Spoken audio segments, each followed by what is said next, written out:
धाकड़ खबर, बेखौफजुमा बेबाक अंदाज। धाकड़ खबर के न्यूज़ रूम से मैं आपके साथ हूं अकरम रईस खान। राजस्थान भाजपा में एक लेटर बम से बड़ा धमाका हो गया है। हालांकि वह धमाका कुछ ही घंटों बाद, 24 घंटे भी नहीं बीते, फुस्सी साबित हो गया है।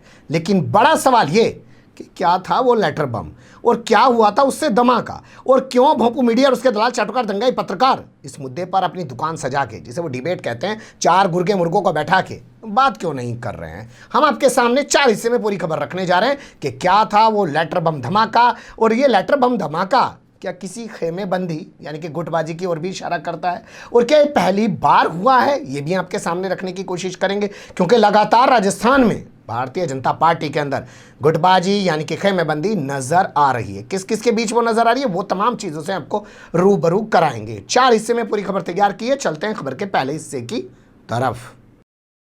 खबर के पहले हिस्से में लेटर बम को डैन डैन डैन उसको देख लेते हैं कि हुआ क्या है। तो लेटर बम यानी कि एक चिट्ठी लिखी गई है जेपी नड्डा को, जो जेपी नड्डा राष्ट्रीय अध्यक्ष हैं देश के, मतलब भारतीय जनता पार्टी के, जो पूरी देश की पार्टी है। और इनसे बड़ी पार्टी तो मैं कहता हूँ पूरी दुनिया की नहीं है भाई। ये कहते हैं जी हमारे पास 12-13 करोड़ वो है जी, क्या बोल रहे हैं जी उसे, सदस्य है। तो 12-13 करोड़ पूरी दुनिया में किसी पार्टी के सदस्य होंगे? तो इसे कहना चाहिए दुनिया की सबसे बड़ी पार्टी। जैसे आप दैनिक जागरण अखबार को देखिए, उस पर लिखा रहेगा 6.25 करोड़ रीडर, देश का नंबर 1 अखबार। मैं कहता हूँ भाई मैं भी वहाँ 2 महीने काम करके आया, देश का नहीं दुनिया का बता सबसे नंबर 1 अखबार। 6.25 करोड़ रीडर तो जनता भी नहीं किसी देश में भाई। जैसे अफगानिस्तान का बवाल मचा पड़ा, आप गूगल करके देख लो, 4 करोड़ ही तो हैं सारे अफगानिस्तानी। ये तो हमारी दिल्ली के कोने में घुस जाएंगी। 4 करोड़ की आबादी, दिल्ली की 2.5 करोड़ की बताते हैं, लेकिन ऐसे वैसे जोड़ेंगे तो 4 करोड़ वो भी बैठ जाएगी। तो है कितना बड़ा जुगाड़ सा आबादी के हिसाब से देखा जाए। खैर वो कहानी फिर कभी। तो यहाँ बात कर लेते हैं देश की सबसे बड़ी पार्टी की। तो जेपी नड्डा को पत्र लिख दिया। किसने? पूर्व विधानसभा अध्यक्ष ने, जिन्हें आप लोग जान सकते हैं स्पीकर के नाम से भी। नाम है उनका कैलाश मेघवाल। उन्होंने कहा कि वर्तमान में जो नेता प्रतिपक्ष, जानते होंगे ना, जो विपक्षी पार्टी का सबसे बड़ा नेता होता है सदन के अंदर यानी कि असेंबली के अंदर, उसको नेता प्रतिपक्ष कहते हैं देसी भाषा में। नाम है गुलाब चंद कटारिया। जानते ही होंगे, पिछली सरकारों में मंत्री रह चुके हैं, कई बड़ी पोजीशन पर रह चुके हैं।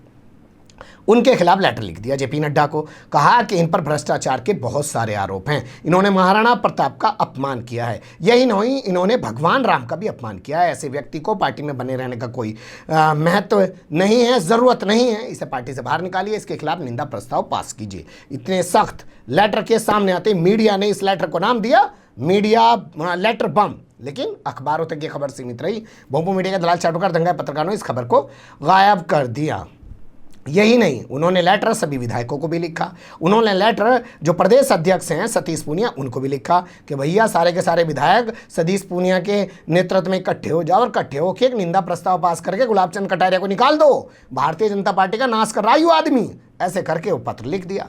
और पत्र लिखने आने के बाद जो विधानसभा सेशन आज से शुरू हुआ है, उससे पहले ही पत्र सामने आ जाए तो सिर्फ टब्बल वाली कहानी तो सामने आ ही जाती है। क्यों? क्योंकि कैलाश मेघवाल, वसुंधरा राजे सिंधिया यानी कि पूर्व मुख्यमंत्री, जो 2 बार की मुख्यमंत्री रह चुकी हैं, जिनको राजस्थान की रानी कहा जाता है, उनके करीबी माने जाते हैं। तो वसुंधरा राजे सिंधिया का करीबी सवाल उठा रहा है गुलाब चंद कटारिया पर। और गुलाब चंद कटारिया किसके करीबी हैं? वो किसी से ढका छुपा नहीं है, आप सब लोग जानते हैं। प्रदेश प्रभारी अरुण सिंह आज पहुंच गए, गुरुवार की सुबह ही हवाई जहाज से उतर वहां जाके उतर गए, और उतरते उन्होंने बुला लिया उसको, कैलाश मेघवाल को। हाँ भैया बताओ क्या दिक्कत है। कैलाश मेघवाल भी अपने पूरे लाव लश्कर के साथ यानी कि वसुंधरा राजे के करीबी लोगों के साथ वहाँ पहुँचे और पूरे मामले की उनको जानकारी दी। उसके बाद बताया जा रहा है कि मामले को ठंडे बस्ते में डाल दिया गया है। हालांकि अरुण सिंह की तरफ से एक बयान ज़रूर छापा जा रहा है। उन्होंने कहा कि ऐसी बयानबाजी करने वाले लोगों को बख्शा नहीं जाएगा, करारा जवाब दिया जाएगा। तो ये है खबर का पहला हिस्सा। अब चलते हैं खबर के दूसरे हिस्से की तरफ। क्या क्या आरोप लगाए गए हैं लेटर बम में, ये भी तो आपको जानना चाहिए। लेटर में आरोप लगाया गया है कि गुलाब चंद कटारिया की छत्र छाया में पार्टी में पद दिलाने के नाम पे, भाई मुझे सचिव बना दो जी, अजी मुझे तो फलाने जिले का अध्यक्ष ही बना दो, अजी मुझे तो फलानी कमेटी में बिठवा दो जी, उसके नाम पे बहुत मोटे लाखों करोड़ रुपए कमाए गए हैं। इसके अलावा जो लिखा गया है इसमें आगे, वो कहा गया है कि टिकट बंटवारे के नाम पे, भाई साहब टिकट दिला दो जी, भाई साहब मैं तो सालों से इस इलाके में लगा पड़ा, मैं तो कतई में जीत ही दिला दूंगा, विधानसभा जीत के ही आ जाऊंगा, लेकिन मैं पंचायत चुनाव में भी कुछ कर दूंगा, जिला पंचायत बन जाऊंगा, मैं कहीं का प्रधान बन जाऊंगा, ब्लॉक बन जाऊंगा, टिकट दिला दो। टिकट बंटवारे में भी लाखों करोड़ रुपए कमाए गए। ये हमारा आरोप नहीं है, ये सारा आरोप कैलाश मेघवाल ने लगाया है। दूसरा आरोप कैलाश मेघवाल का जो है वो ये कि अशोक परणामी नाम का एक शख्स है, वो पकड़ा गया, उसके पास से लाखों रुपए बरामद हुए। ये इस बात का प्रमाण है कि गुलाब चंद कटारिया ने टिकट बंटवारे के नाम पर और पद बंटवारे के नाम पर, जो पार्टी में पद मिलते हैं, करोड़ों रुपए की हेरा फेरी धोखाधड़ी की है। अब भैया कहां से पैसा कमाएंगे, सत्ता में तो बैठे नहीं है।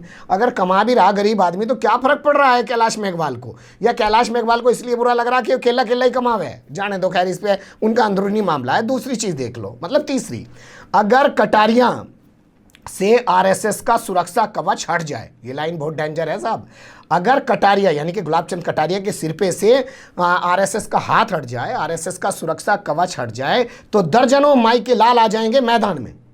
अब वो कौन से माई के लाल हैं जानते हैं? जो पीड़ित हैं, जिनसे पैसा वसूला गया टिकट के नाम पे, जिनसे पद के नाम पे पैसा वसूला गया, लेकिन क्योंकि गुलाब चंद कटारिया के सर पर आरएसएस का हाथ है, तो इसलिए बहुत सारे लोग उनके खिलाफ बोलने के लिए सामने नहीं आ रहे हैं। ये हमारा नहीं कहना है, ये कहना है आपके कैलाश मेघवाल का। अब एक खबर मैं आपके लिए निकाल के लाया हूँ, जून के महीने की खबर है। हम लोगों ने वैसे इस पर खबर की थी क्योंकि कांग्रेस के राष्ट्रीय प्रवक्ता पवन खेड़ा ने बाकायदा इस पर एक प्रेस कॉन्फ्रेंस की थी। प्रेस कॉन्फ्रेंस करके उन्होंने बताया कि एक FIR जयपुर में दर्ज की गई है, और जयपुर में दर्ज FIR बता रही है कि कैसे बीजेपी और आरएसएस के नेता आपस में मिलकर नगर निगम में काम करने वाली एक कंपनी से करोड़ों रुपए की उगाही कर रहे हैं।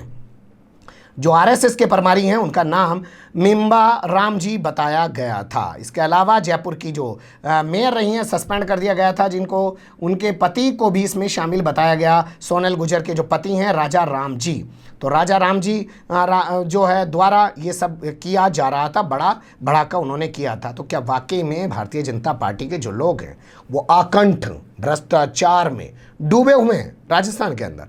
अगले पहलू की तरफ चल लेते।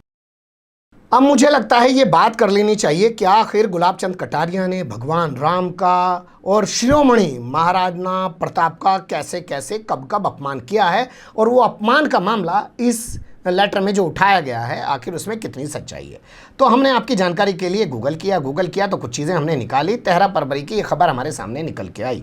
राजसमंद, वही इलाका जहां पे वो शंभूलाल लैगर जैसा वैसी दरिंदा एक बंगाल के मजदूर अफराजुल इस्लाम को धोखे से बुला के लाता है कि मुझे अपने प्लॉट पे काम कराना है, खुदाली पीछे से मार के उसको गिरा देता है, फिर पेट्रोल डाल के उसको जला देता है और अपनी मर्दानगी का सबूत देता है। जेल में बैठ के भी वीडियो लाइव करता है। ये पिछली सरकार के दौरान आपने सब कुछ देखा है, नंगा नाच।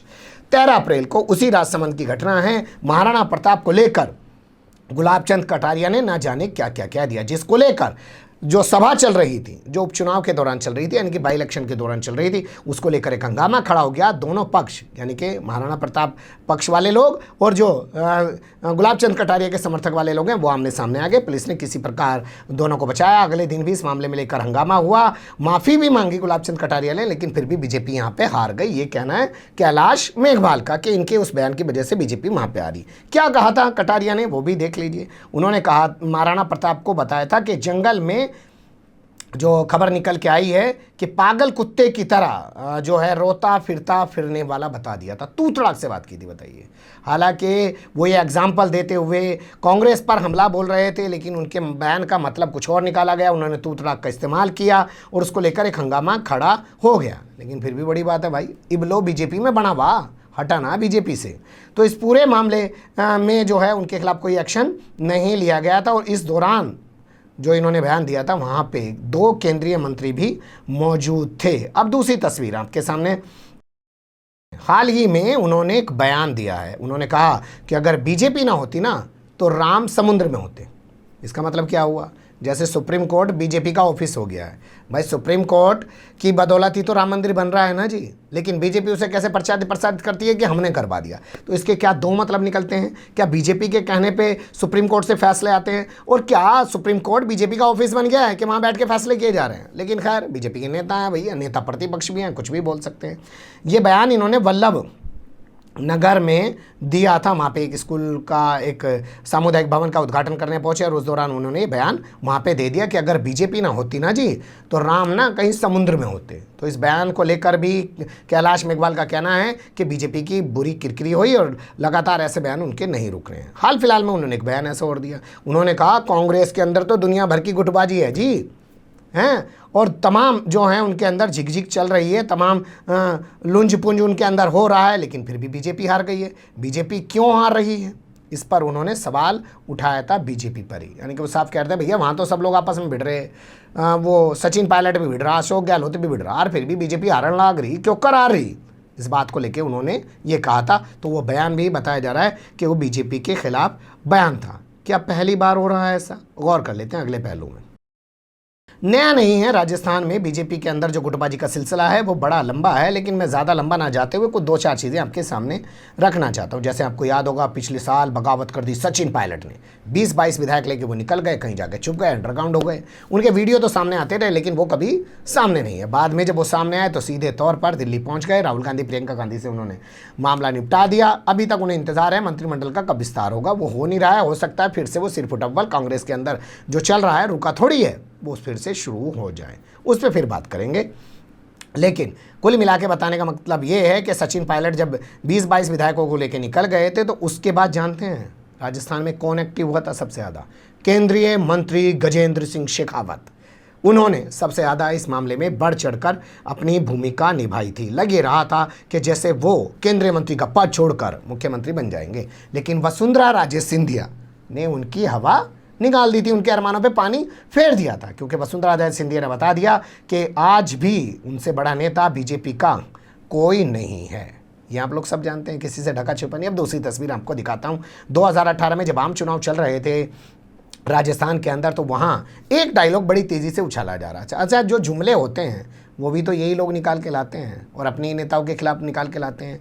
और दूसरा ये भी समझने की कोशिश कीजिएगा कि जो भारतीय जनता पार्टी के अंदर महिला नेता हुई है, सुषमा स्वराज का इतिहास उठा के देखिएगा, दिल्ली की मुख्यमंत्री थी, क्या किया गया उनके साथ। उमा भारती का इतिहास उठा के देखिएगा, मध्य प्रदेश की मुख्यमंत्री हुआ करती थी, क्या किया गया उनके साथ। तो वसुंधरा राजे सिंधिया कैसे बच जाएंगी।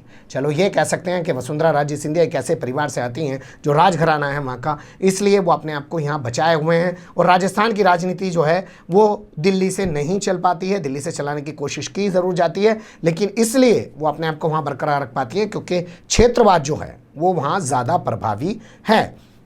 डायलॉग ये था, नारा ये था कि मोदी से बैर नहीं, वसुंधरा तेरी खैर नहीं। पहले वसुंधरा नहीं कहा जाता था, रानी कहा जाता था। मोदी से बैर नहीं, रानी की खैर नहीं। ये सब जुमले, ये तमाम नारे बताया जाता है कि बीजेपी के अंदर से ही वसुंधरा राजे सिंधिया के खिलाफ उछाले जाते थे। लेकिन ये गुटबाजी क्या रुक जाएगी अब? जो अरुण सिंह ने किया आज सुबह पहुँच के, कुछ कहना जो है मुश्किल नहीं। लेकिन यहाँ एक सवाल पैदा हो रहा है कि अशोक गहलोत इस गुटबाजी का फ़ायदा क्यों नहीं उठा रहे जी? 65 पे ही तो है बीजेपी, और कमज़ोर भी कर सकें। ममता बनर्जी होती यहाँ पे, इबलो तो बहुत कुछ कर देती। अगर इतनी गुटबाजी वहाँ शुरू हो जाएगी ना जिस दिन बंगाल में, उस दिन बीजेपी वहाँ 70 वाली बीजेपी नहीं रहने की, 7 या 17 वाली बीजेपी बन के रह जाएगी, अगर इतना सिर्फ फुटबॉल वहाँ पे होने लगा। लेकिन यहाँ लगता है कि परंपरा नहीं है, क्योंकि अशोक गहलोत खुद कहते हैं कि परंपरा कभी नहीं रही है राजस्थान की कि इस पार्टी के नेताओं को तोड़ लिया जाए, विधायकों को तोड़ लिया जाए, अपने साथ मिला लिया जाए और फिर कोई सत्ता हथिया ली जाए। हालांकि ये फार्मूला कांग्रेस और भाजपा के लिए बना रखा है उन्होंने।